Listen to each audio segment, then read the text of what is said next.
Welcome to the Deep Dive. This is where we dig into a huge pile of sources, pull out the interesting bits, and basically hand you the good stuff. That's the plan. Today, we are getting into the life and really the brand of someone who just completely defined an era, Cynthia Ann Crawford.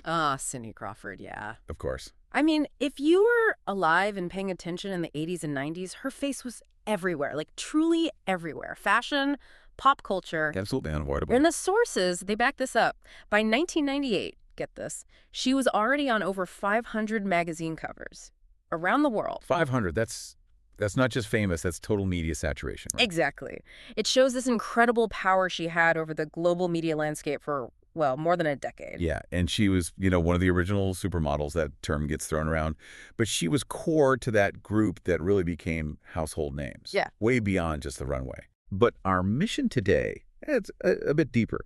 We want to look at the sources and figure out how she pulled off that transition. I mean, modeling careers are usually pretty short, tied to youth, trends. Very fleeting, typically. Right. So how does she go from that to being this incredibly successful entrepreneur, a media figure, a brand that lasts? She sort of defied the usual timeline. Yeah, that's the really fascinating question, I think. Because when you dig into the source material, you see signs, hints of this very disciplined, almost calculated business mind way before she was, a global business mogul. Okay, yeah, let's unpack that. Yeah. Because the image, right? Cindy Crawford, high fashion, Pepsi cans, the mole. The mole, iconic. Totally iconic. Yeah. What you probably don't immediately think of is high school valedictorian, full ride for chemical engineering. Exactly. And that's the surprise, the twist we find right at the start in the sources. Cynthia Ann Crawford, valedictorian, DeKalb High School, class of '84. Wow. And she didn't just get into college, she got an academic scholarship to Northwestern University to study chemical engineering. Chemical engineering, that's serious stuff. It really is. And I think this detail is actually crucial.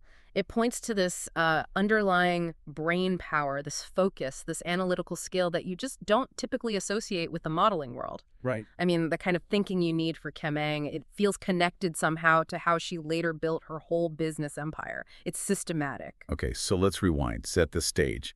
Where does this journey begin? Well, she was born February 20, 1966. DeKalb, Illinois. Okay. Grew up there, had two sisters, Chris and Danielle.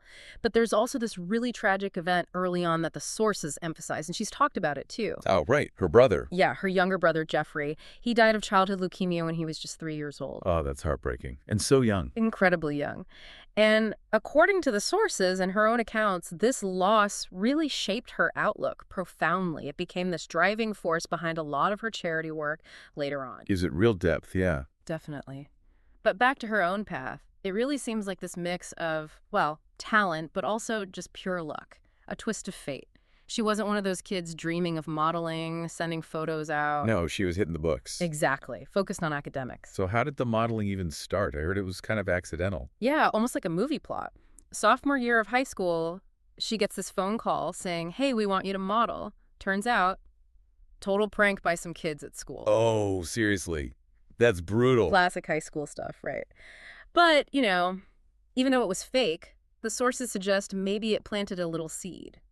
Because the next year, she did do a little fashion shoot for a local store, just with other high school girls, nothing major. Okay. But the real turning point, the story goes, was junior year. She was working a summer job, detasseling corn. Detasseling corn. Okay, that's very Illinois. Very Illinois. And this local photographer, Roger Legel, he usually shot college students for the local paper, the DeKalb Night Weekly. He saw her working and asked to take her picture. Just like that, out in the cornfield. Pretty much. And that photo, the one he took while she was detasseling corn, that became her first cover on the DeKalb Night Weekly. Wow. Talk about humble beginnings. Right. And apparently the local reaction to that picture was really positive, enough that it made her think, okay, maybe there's something here. So that's when she started pursuing it more seriously. Yeah, she signed with a small local agency first, which then kind of conveniently got bought by Elite Model Management. Elite. The big leagues. Exactly. And by 1983, so she's 17, she ends up in the national finals for Elite's Look of the Year contest. Okay, so things are moving fast now. Very fast. And this is where we see that first big strategic decision. She goes to Northwestern, starts the chemical engineering program. Right, the scholarship. But she only stays for 1 quarter. Then she drops out to model full-time. Whoa. Okay, that's a huge leap. Giving up Northwestern Command for modeling? It's a massive gamble, right? But maybe having proven she could get in, having that academic validation gave her the confidence, like a safety net. She knew she had the brains, so maybe she felt she could risk it on this, image-based thing that might not last. That makes sense. A calculated risk. Seems like it. So 1986, she makes the move, New York City, signs with Elite New York, and boom, left off. The rocket launch, yeah. Yeah. But before we get fully into the supermodel whirlwind, the sources mention some really interesting stuff about her family history, her ancestry. Oh, yeah, that's fascinating, too. Her background is mostly, German, English, French, pretty standard American mix in some ways. But she also traces back Scottish roots from Northern Ireland through her dad's side, great-grandfather David Crawford. Okay. But then it gets deeper, historically deeper. Research found she's a descendant of Thomas Trowbridge. Who was Thomas Trowbridge? He was an English Puritan settler, one of the founders of the Congregational Church over New Haven, Connecticut, early colonial history. And apparently she was actually raised in that same faith, Congregationalist. She felt those values kind of trickled down through her family. That's a neat connection. But wait, there's more. The big shocker came from that TV show, Who Do You Think You Are, back in 2013. Oh, I love that show. What did they find? Get ready for this. She's descended from Charlemagne. Charlemagne. Holy Roman Emperor Charlemagne. The one and only Emperor Charlemagne. No way.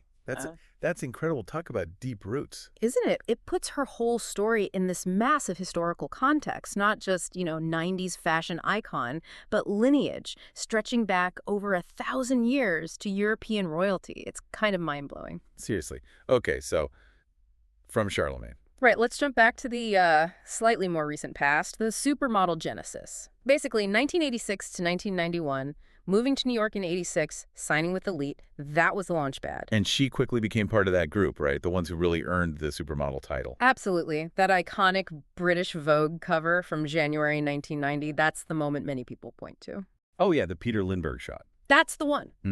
Her, Christy Turlington, Linda Evangelista, Tatiana Petit's, Naomi Campbell, just boom.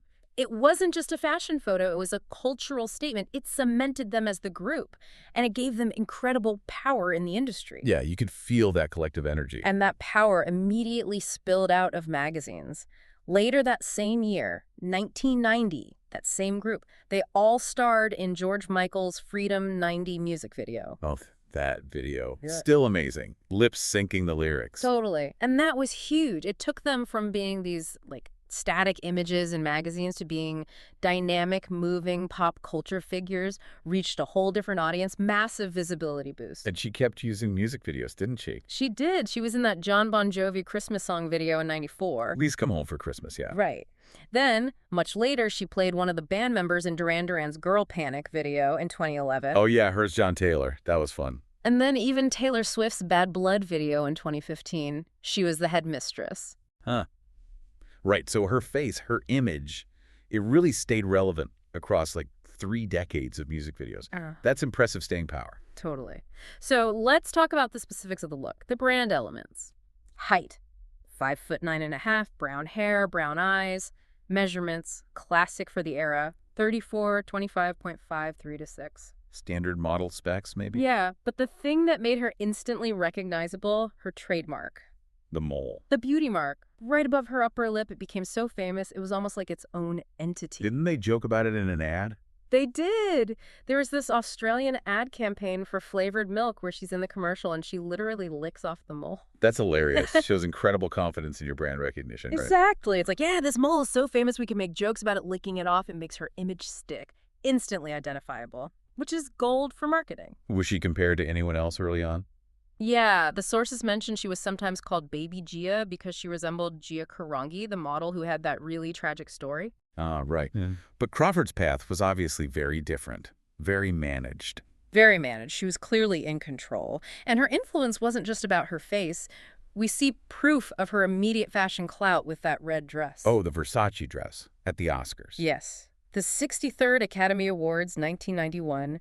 She wore this stunning red Versace gown, and the sources say it caused an absolute sensation. I remember that dress. It was everywhere. Exactly. It sparked this massive wave of copies and fakes almost overnight. It proved she had this power to take high fashion and instantly make it mainstream, make people want it. That set a huge precedent for everything she did next. Okay, so that really sets the stage for her becoming this multimedia force, right? Yeah. Moving beyond just the runaway. Absolutely. This period, late 80s through the 90s, this is where you really see the business mind clicking in. Maybe that analytical chem-eng brain applying itself to, brand strategy. Because being a supermodel then meant endorsements. Big ones. Huge ones. And she played the field perfectly. High fashion, mass market, everything. Go on the high end. You've got campaigns for Versace, Calvin Klein, Revlon, Guess, Hermes, Balmain, all the big luxury names. That kept her position at the absolute peak of aspiration. Right, solidifies the fashion cred. But then, the move that made her a household name everywhere, not just in fashion circles. Pepsi? Ah, yes.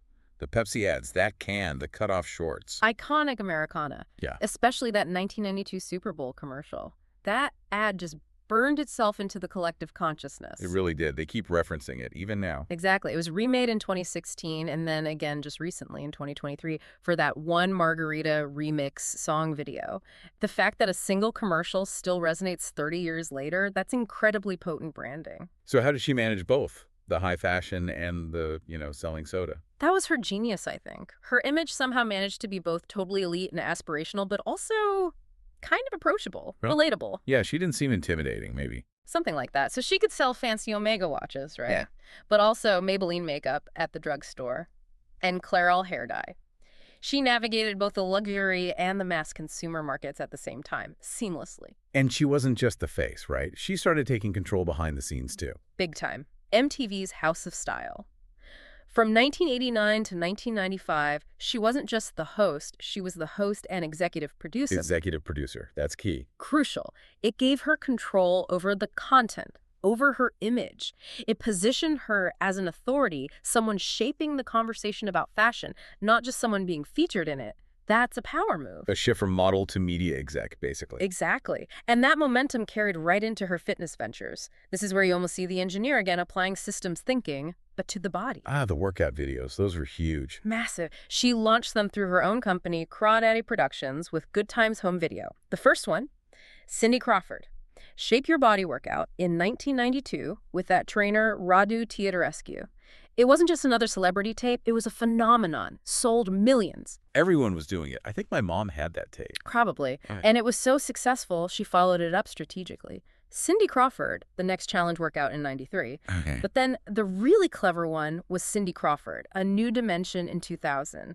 Notice the timing. This one was specifically for new moms getting back in shape after having a baby. Launched right after she had her son, Presley. Exactly. It was brilliant timing. Her brand grew with her life stages and with her audience's life stages. It kept her relevant, relatable. She wasn't just the single supermodel anymore. She was the fit mom. That's smart marketing, connecting her product to her public life story. Very smart. And she even tried to capture the kids market. In 2001, she released Mini Muscles with Cindy Crawford and the Fitwits. Mini Muscles. Was that animated? An animated fitness thing for kids. And get this, the voice cast included Kobe Bryant. Kobe Bryant. Seriously, that's random. Right. But it shows this incredible ambition to reach literally every demographic group with her brand, all under this health and fitness umbrella. Super sophisticated. Okay, so she's killing it with hosting, producing, fitness. But then comes the big screen attempt. Ah, yes. The acting career. This is where things get interesting. Yeah. And kind of disastrous initially. Fair Game, 1995. Fair Game, yeah. She starred opposite William Baldwin. It was supposed to be her big Hollywood breakthrough. So it isn't. It really wasn't. The sources are pretty blunt. It was a financial bomb. Cost something like $50 million to make. Only brought in about $11 million. Ouch. Yikes. And the reviews. Brutal. Absolutely savage. The most famous line, often quoted, comes from Leonard Maltin. He said, "In her acting debut, supermodel Crawford makes a good jogger." Oh, man. That's harsh.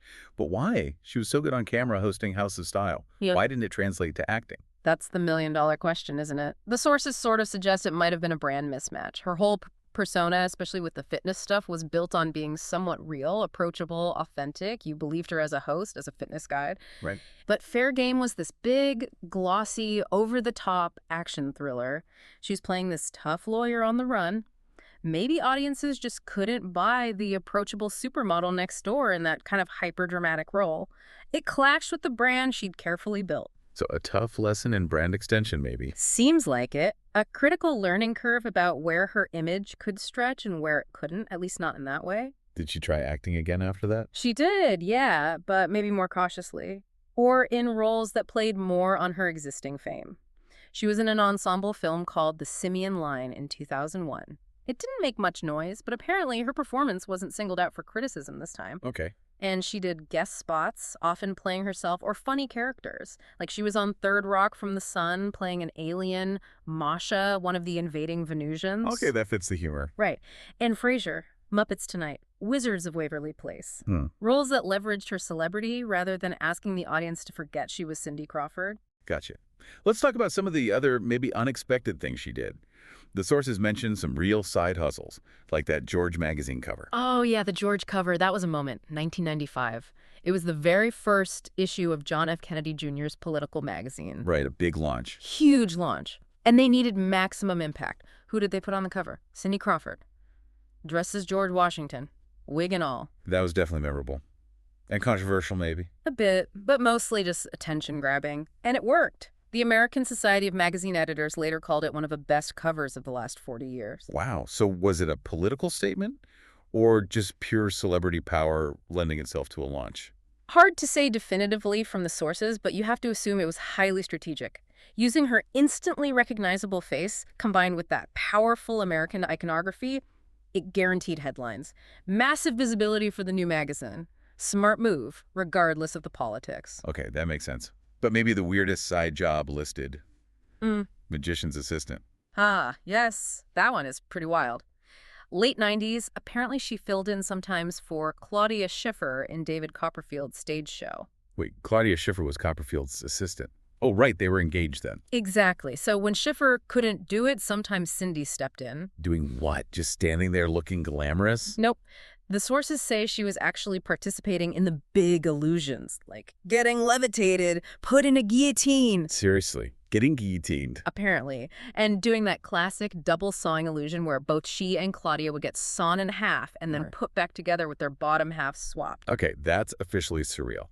A valedictorian Chem Eng student turned supermodel turned executive producer. Yeah. Getting sawn in half on stage in Vegas. It is pretty bizarre, isn't it? But again, think about the reach. Visibility. Massive visibility. Copperfield's shows played to huge mainstream audiences. Families, tourists, people who might not be reading Vogue. It was another way to keep her face, her name, out there. Maximum cultural saturation, even if the context was a bit, well, cheesy compared to high fashion.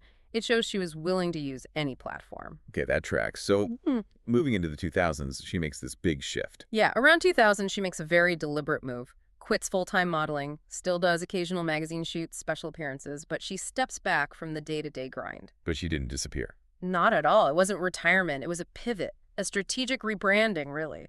Shifting focus entirely to building businesses based on the massive name recognition she'd built up. This is the second career phase. Exactly. And this is where that systematic, maybe engineering-like approach seems to really come to the forefront. Building product lines, distribution deals. And she was pretty open about, the upkeep involved in being Cindy Crawford too, right? Yeah, quite open for the time. She talked about getting Botox, vitamin injections, said she first saw a plastic surgeon back when she was 29. She understood that maintaining the brand required investment, and maybe being transparent about it was part of managing expectations. Okay, so let's look at these businesses. The beauty line came first. Meaningful Beauty, yeah. Launched in 2005. It was a collaboration with this anti-aging doctor, Jean-Louis Seba. And how did they sell it? Department stores? No, and this is key. They partnered with Guthy-Renker. The infomercial giant. Exactly. Direct response TV. Infomercials, direct mail. It bypasses traditional retail, goes straight to the consumer. It's highly scalable, potentially very profitable. She was leveraging her face, her association with anti-aging through this mass market direct channel. Really smart. Okay, so beauty products make sense, but then she went in a totally different direction. Furniture. Right. Almost at the same time, 2005, she launches the Cindy Crawford home collection. Furniture, sofas, tables, the whole bit. That seems like a leap from skincare. It does, but think about the rebranding we talked about. The fitness videos for moms. She was shifting towards this image of home, family, practicality. Furniture fits right into that. Ah, okay. Tapping into that huge home goods market. Exactly. And the sources say she wasn't just licensing her name, she was involved, consulting on styles, colors, features, things she thought families would want. She was translating her personal brand's aesthetic into products for the home. And who sold it? Big retailers. Rooms to Go, Raymore and Flanigan. Later, JCPenney joined too. This established her as a serious player in a completely different, very competitive industry. That's quite an empire she built. And she's still involved in business, right? Even recent stuff. Yeah, like in 2019, she and her husband, Randy Gerber, along with some other big names, Michael Meldman, Jeff Shell, Jay Schurz, they actually bought Nate Now. The famous deli in Hollywood. That's the one. Apparently, it was going to close, and they stepped in to save it, which shows a different kind of investment strategy, maybe mixing profit with preserving something historic, community-focused. Interesting. Let's touch on her personal life, too, as it weaves through this career. Her first marriage was very high profile. Oh, yeah. Richard Gere. They got married in 1991, right at the peak of her supermodel fame. But it didn't last that long. No, they divorced in 1995. And then she remarried. Yes, in 1998, she married Randy Gerber. He's a businessman, also a former model himself. And they have kids. 2 kids, a son, Presley Walker Gerber, born in 99, and a daughter, Kaia Jordan Gerber, born in 2001. And Kaia's modeling now, too, right? Very successfully. Very successfully. It's like a dynasty. They even did a Vogue Paris cover together back in April 2016. Wow. That's quite the legacy transfer, keeping the Crawford name relevant in fashion through the next generation. Exactly.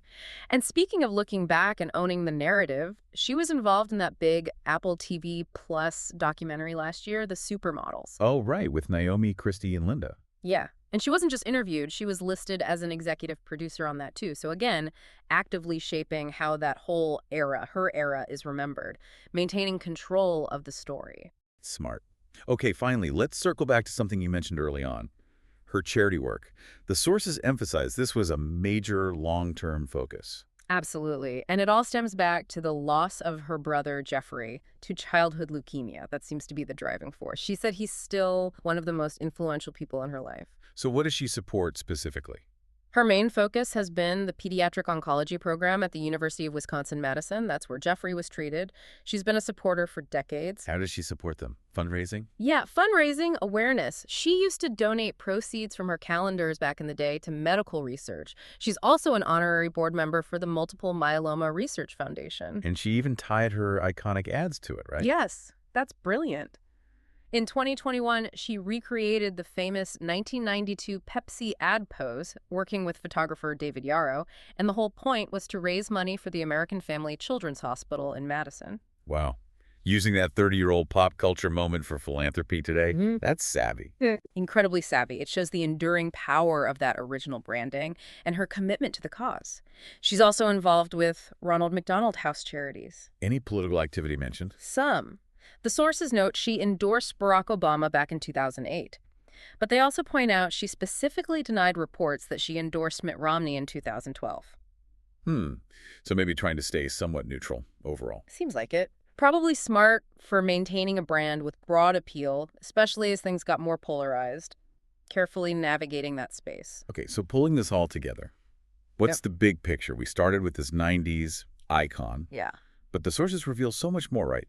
This incredibly strategic arc, valedictorian thinking about chemical engineering, becomes a global phenomenon, then pivots, builds this whole second career in beauty, home goods, manages her brand meticulously. Exactly. It's not just about a pretty face that lasted a long time. It's about calculated risks, diversification, understanding brand equity, and applying that, perhaps, innate analytical intelligence. So the key takeaway from listening isn't just about Cindy Crawford's fame. It's about understanding a career built layer by layer, transitioning from image to tangible products, from runway to boardrooms, essentially. Right. And her success, especially the later business success, it seems rooted not just in the initial stardom, but in this ability to, well, monetize that stardom effectively, translating the image into products people would actually buy, skincare, furniture, and doing it through smart channels like direct response TV. She managed her exit from full-time modeling perfectly, timing it with the launch of these businesses focused on home and health, just as her own life was shifting in that direction. It really was a master class in managing public perception over decades. She guided the narrative, didn't she? From this unattainable high-fashion glamour to something more relatable. Motherhood, fitness for real women, making a comfortable home. The later fitness videos, the beauty line, the furniture, it all feeds into that more accessible, yet still aspirational image. She made herself seem grounded even while maintaining that star quality. Which leaves us with a final thought, maybe something for you to chew on. When someone pivots like this, from a career totally based on image, like modeling, to building a whole business empire on that image, how much of that long-term success comes down to the original fame, the luck of being the face at the right time? Versus how much is due to genuine business skill, real strategic thinking? I mean, was that chemical engineering scholarship just a quirky footnote? Or was it actually the first sign of the disciplined, analytical mind that would later build this multi-decade diversified business structure? That kind of brainpower had to go somewhere. Where did that intellectual rigor get channeled? Something to think about.